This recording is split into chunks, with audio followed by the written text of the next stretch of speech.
നമസ്കാരം. ജീവിതശൈലി രോഗങ്ങളിൽ ഇന്ന് ഏറ്റവും സാധാരണമായി കേൾക്കുന്ന ഒന്നാണ് കൊളസ്ട്രോൾ. പലപ്പോഴും ഇതിനെക്കുറിച്ച് തെറ്റിദ്ധാരണകളുണ്ട്.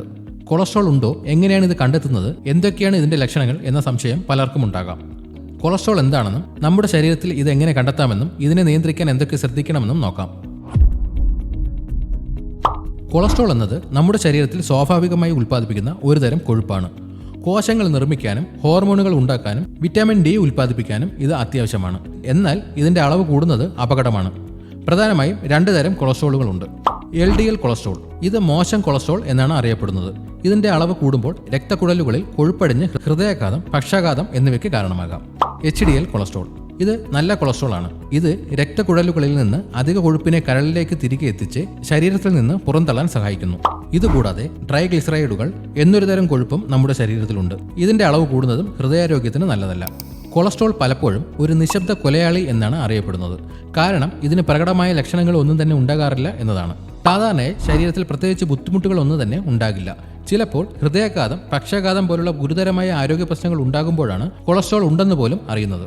അപൂർവമായി ഉയർന്ന കൊളസ്ട്രോൾ ശരീരത്തിൽ ചില അടയാളങ്ങൾ കാണിച്ചേക്കാം, പക്ഷേ ഇത് വളരെ അപൂർവമാണ്. കണ്ണിന് ചുറ്റും മഞ്ഞ നിറത്തിലുള്ള ചെറിയ കൊഴുപ്പടിയൽ, കണ്ണിലെ കോർണിയയ്ക്ക് ചുറ്റും വെളുത്ത വളയം. പ്രായമായവരിൽ ഇത് സാധാരണമാണ്. ഒരു പക്ഷേ ചെറുപ്പക്കാരിൽ ഇത് ഉയർന്ന കൊളസ്ട്രോളിന്റെ സൂചനയാകാം.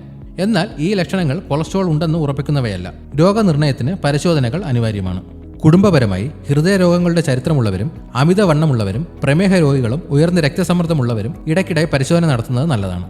കൊഴുപ്പ് കുറഞ്ഞ ആഹാരങ്ങൾ ശീലമാക്കുക. പച്ചക്കറികൾ, പഴങ്ങൾ, ധാന്യങ്ങൾ, പയറുവർഗ്ഗങ്ങൾ എന്നിവ ധാരാളമായി ഭക്ഷണത്തിൽ ഉൾപ്പെടുത്തുക. ചുവന്ന മാംസം, വറുത്ത ഭക്ഷണങ്ങൾ, ഫാസ്റ്റ് ഫുഡ്, പാലുൽപ്പന്നങ്ങൾ എന്നിവയുടെ ഉപയോഗം കുറയ്ക്കുക. ഒമേഗ 3 ഫാറ്റി ആസിഡുകൾ അടങ്ങിയ ഭക്ഷണങ്ങൾ ധാരാളം കഴിക്കുക. മത്തി, അയല പോലുള്ള മീനുകൾ, വാൾനട്ട്, ഫ്ലാക്സ് സീഡ് എന്നിവയിൽ ഒമേഗ 3 ഫാറ്റി ആസിഡ് ധാരാളമുണ്ട്. ഇത് നല്ല കൊളസ്ട്രോളിനെ കൂട്ടാൻ സഹായിക്കും.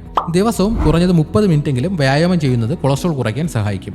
അമിതവണ്ണം കൊളസ്ട്രോൾ കൂട്ടാൻ ഒരു പ്രധാന കാരണമാണ്. ശരീരഭാരം നിയന്ത്രിക്കുന്നത് കൊളസ്ട്രോളിന്റെ നിലയെ മെച്ചപ്പെടുത്താൻ സഹായിക്കും. പുകവലി LDL കൊളസ്ട്രോൾ കൂട്ടുകയും HDL കൊളസ്ട്രോൾ കുറയ്ക്കുകയും ചെയ്യും. അതിനാൽ പുകവലി ഒഴിവാക്കുക. അമിതമായ മദ്യപാനം ട്രൈഗ്ലിസറൈഡുകളുടെ അളവിനെ വർദ്ധിപ്പിക്കും. ഇതുപോലെയുള്ള ഹെൽത്ത് ടിപ്സിനായി ഈ ചാനൽ ഇപ്പോൾ തന്നെ സബ്സ്ക്രൈബ് ചെയ്യുക.